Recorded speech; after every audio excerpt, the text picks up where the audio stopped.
Do you have any regrets about taking your own vision or the process with which you did take your own vision? I don't have any regrets taking my vision. I believe I should have been born blind, and I'm happy the way I am. I do have some regrets about the way I did it, but in the end, I'm happy the way I am. Dr. Phil, with all due respect to Jewel, but I am having a really hard time sitting so close to someone who traumatized herself, who damaged herself. We took an oath in medicine to help people. We see horrible tragedies every single day as doctors, and people who would give anything to go back and restore their vision, their health. My heart is beating out of my chest. I can't even make sense of the emotions I'm feeling, because to hear someone say, I've always felt I should be blind. Well, I've always felt I should be the Queen of England, but I'm not going out to become the Queen of England. Huh. Where else have I seen that as well?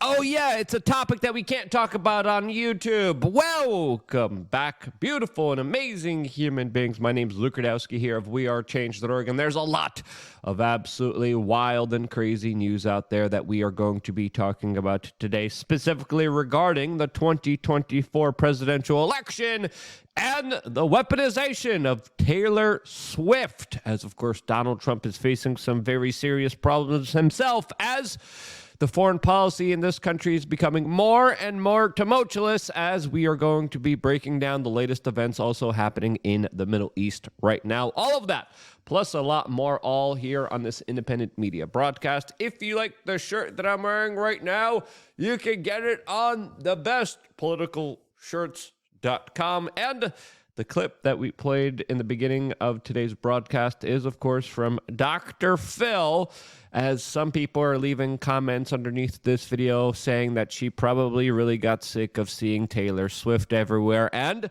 I could kind of relate to that, as, of course, in this video, we specifically will be talking about Taylor Swift as well, as this seems like the main topic that everyone is discussing right now, as we have this article from Business Insider detailing how Taylor Swift could be campaigning for Joe Biden and reaching a younger audience that could help secure this current administration's seat in power. All of this is happening as, of course, Taylor Swift is getting a lot of attention during NFL sports balls playoff games, where it seems like TV networks are highlighting her more than the actual highlights of the game that people are supposed to be watching. The Daily Mail wrote an article that Taylor Swift could now sway the 2024 elections, highlighting how a fifth of voters are likely to back whatever candidate she endorses, with specifically 18% of voters saying that they're more likely or significantly more likely to vote for a candidate endorsed by Taylor Swift, as this year's election is set to see nearly 8 million new voters in the U.S. electorate, with a total of 41 million Gen Z voters, many of which, of course, are influenced by celebritards that the big TV networks, along with social media, are engineering and pushing.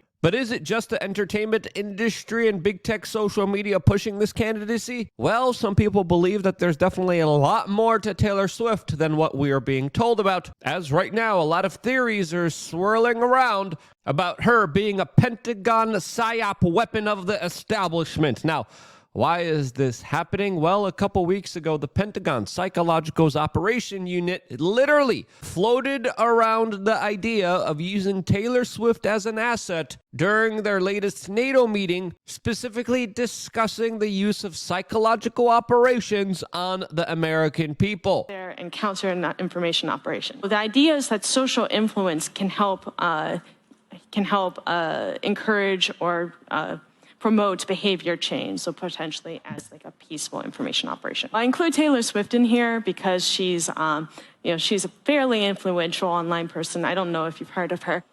This as Fox News essentially copied the homework of former U.S. State Department figure Mike Benz, who originally released this story and originally shared it with the rest of the world. Now, with the Pentagon openly discussing if they should use Taylor Swift for their larger psychological operations, this automatically made people jump to the conclusions that this was a foregone conclusion, as a DoD spokesperson literally came out after this theory hit the internet and said that they're, quote, going to shake it off.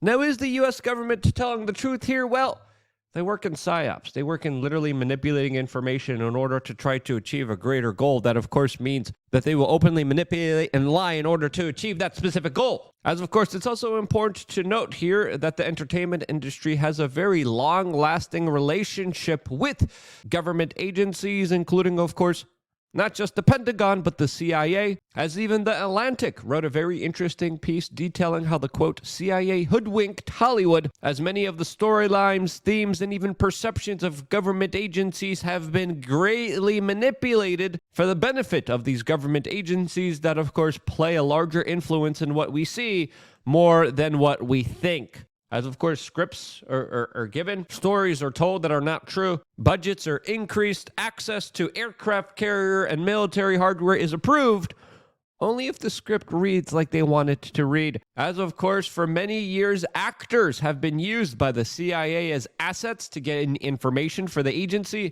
as well as major producers that aren't just telling you a specific story, but are used by the CIA to tell their stories, as many prominent scriptwriters and storytellers in the entertainment industry are literally hired in order to sell war propaganda for the U.S. government, and have done so in many really horrible, unfair, and nefarious ways. The story of Jessica Lynch is one of those particular stories that, of course, was pure propaganda, all engineered by some of the highest ranking members in the entertainment industry that literally told us a story that was not true at all. Now, what is the direct relationship between Taylor Swift and the government? Well, other than this kind of passing reference by the Pentagon PSYOPs board, not much that we could, of course, materialize here. As, of course, there's not a lot of clear evidential proof of any of this, just a lot of different speculation out there, especially with how convenient it is for the Biden administration to have one of the top biggest celebrities essentially officially working for them, as Forbes is reporting how the Biden administration is banking on Taylor Swift's support. The New York Times wrote an article titled Inside Biden's Anti-Trump Battle Plan and Where Taylor Swift Fits In, as the Baltimore Sun is even going as far as to write an opinion piece detailing how she needs to replace Kamala Harris and make her the vice president of the United States under the Joe Biden presidential ticket. Now, it is important to note here that Taylor Swift got involved in the last presidential election, and probably she will be getting involved in this one, as previously she declared that she will be voting for Joe Biden and even made Joe Biden 2020 cookies. She announced that somehow she's going to be supporting one of the least popular politicians in almost all of recorded American history, Kamala Harris, describing how she is going to be yelling at the TV a lot in support of her. This, as the young vote, will be pretty important for this presidential election, and why Donald Trump might actually be picking Vivek Ramaswamy, who has shown to gain support of a lot of new young voters like he did in Iowa, as he was even officially endorsed by individuals like Jake Paul. This, as Vivek even came out and talked about how there could even be a larger potential of the NFL rigging these games in favor of Taylor Swift and her boyfriend that loves to do commercials for big pharma agencies selling you a product that we can't talk about here on this particular broadcast. A controversial one linked to some people getting seriously hurt or losing their lives. This, as Vivek Ramaswamy took to Twitter and said, quote, "I wonder who's going to win the Super Bowl next month, and I wonder if there's major presidential endorsement coming from an artificially, culturally propped up couple this fall. Just some wild speculation over here. Let's see how it ages over the next 8 months." This says, of course, there's a lot of absurdity out there on the internet. How much of it is real? How much of it is just speculation? How much of it is not worth looking into at all? This, as images and searches for Taylor Swift is now banned on Twitter after a lot of people used artificial intelligence in order to show adult photos of her that were not real. And whatever you might be thinking about Taylor Swift, she is a very powerful entertainment and cultural icon that is playing a significant role in the conversation of what's happening in this world, and she will have more significance from here. Now, what is she going to be doing with that influence, with that power? Is she going to be supporting and backing an administration that has been absolutely horrible to the middle and poor class of the American people? Well, probably, as of course the top upper echelons of entertainment also deals with a lot of extortion, a lot of power broking, a lot of shadowy, secretive government agencies that use that influence for their own sinister purposes and benefits. As of course power coalesces at the top. And what kind of effect will this have on this upcoming election? Well, we are only going to be seeing from here, as of course Tim Pool brings up the fact that Taylor Swift influences and speaks to 272 million people. By the way, that's a lot of people. I don't know if those numbers are true, but he brings up a news article detailing how she was only able to get 8,107 people to visit the website to register to vote, doubling the number of 18-year-olds registered, which doubled the number since 2022. Now, what do you think this will lead to in this very crazy, tumultuous election cycle? Well, let me know down in the description below. What is your craziest theory about Taylor Swift? I want to hear it down below, as of course we have a very interesting and active comment section that is definitely worth participating in, as of course I want to continue this conversation, especially when it comes to the larger impacts of the entertainment industry on society,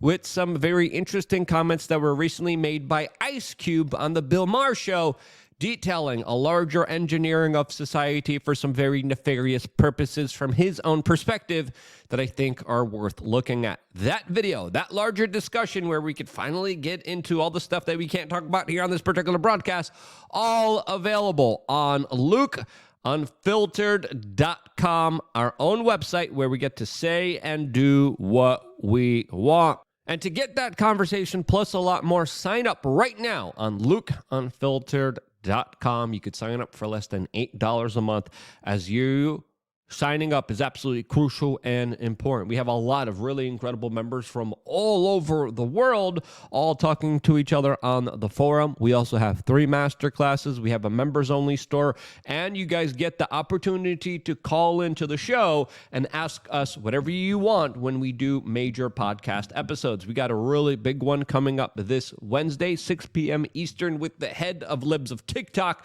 as well as some other shows in between the week that are going to be absolutely awesome and incredible. Take part of those conversations all by signing up on LukeUnfiltered.com, and you could see the video that we're going to have right after this one with some very important details that you can only get by being a member of LukeUnfiltered.com. Click the link down in the description below. Sign up right now, because if you didn't, I wouldn't be here. And this is truly one of the biggest ways to support this broadcast and the future of this independent media organization. And because you do that, that's why I am still here. That's why I love you guys. Stay tuned for more here on wearechange.org.